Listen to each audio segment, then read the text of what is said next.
بسم اللہ الرحمن الرحیم۔ السلام علیکم۔ بات آفیشل کے پیارے دوستو، دعا سے بلا ٹلتی ہے، زمانہ بدلتا ہے، انسان اپنے اعمال کی عبرت سے بچ سکتا ہے۔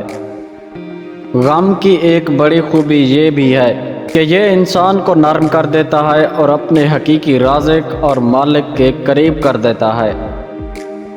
طنز اور بحث سے رشتے کمزور ہو جاتے ہیں، لہٰذا اپنوں سے کبھی بھی ایسی لڑائی نہ لڑنا کہ لڑائی تو جیت جاؤ مگر اپنوں کو ہار جاؤ۔ بعض اوقات آپ کو خاموش ہونا پڑتا ہے کیونکہ آپ کے الفاظ یہ واضح نہیں کر پاتے کہ آپ کے اندر کیا چل رہا ہے۔ سب سے بری نفرت وہ ہوتی ہے جو آپ کے ساتھ رہنے والا شخص آپ سے دل ہی دل میں کرتا ہو۔ انسان میں حسن ہو یا نہ ہو مگر حسن اخلاق ضرور ہونا چاہیے۔ مخلص شخص کو ہمیشہ بے وقوف سمجھا جاتا ہے، حالانکہ ایسا نہیں ہوتا۔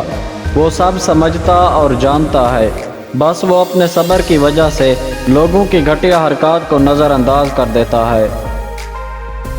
اشفاق احمد کہتے ہیں، خیالات تو غیر اختیاری طور پر آتے ہیں لیکن رویہ اختیاری طور پر تبدیل کیا جا سکتا ہے۔ بہت ہی زیادہ مایوس ہو جانے سے شیطان بہت ہی زیادہ خوش ہو جاتا ہے۔ جب آپ منفی رویوں میں داخل ہوتے ہیں تو شیطان خوش ہو جاتا ہے کہ میں نے بندے کو اللہ کی رحمت سے دور کر لیا ہے۔ جس گھر میں دین اور نیک ماں ہو وہ گھر تہذیب اور انسانیت کی بہترین یونیورسٹی ہے۔ دو قدم اللہ کو بہت پسند ہیں، ایک جو فرض نماز کے لیے اٹھا اور دوسرا جو کسی بیمار کی عیادت کے لیے اٹھا۔ اچھا وقت اس کا ہوتا ہے جو کسی کا برا نہیں سوچتا۔ یہ زمانہ سیرت کا نہیں صورت کا ہے، یہاں خوبصورت ہاتھ جلد پیلے ہو جاتے ہیں اور پاکیزہ آنکھیں پردوں کے پیچھے روتی ہیں۔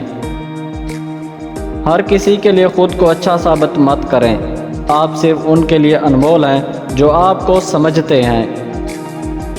جب تک تیرا غرور اور غصہ باقی ہے اپنے آپ کو نیک لوگوں میں شمار نہ کر۔ تعلقات مختصر ہی صحیح لیکن منافقت سے پاک ہونے چاہیے۔ پیارے دوستو، ویڈیو کو لائک کریں۔ ہمارے دوسرے چینل اردو مہارت سٹوریز کا لنک ڈسکرپشن اور پہلے کامنٹ میں موجود ہے، اس کو جا کر وزٹ کریں اور سبسکرائب کریں۔ شکریہ۔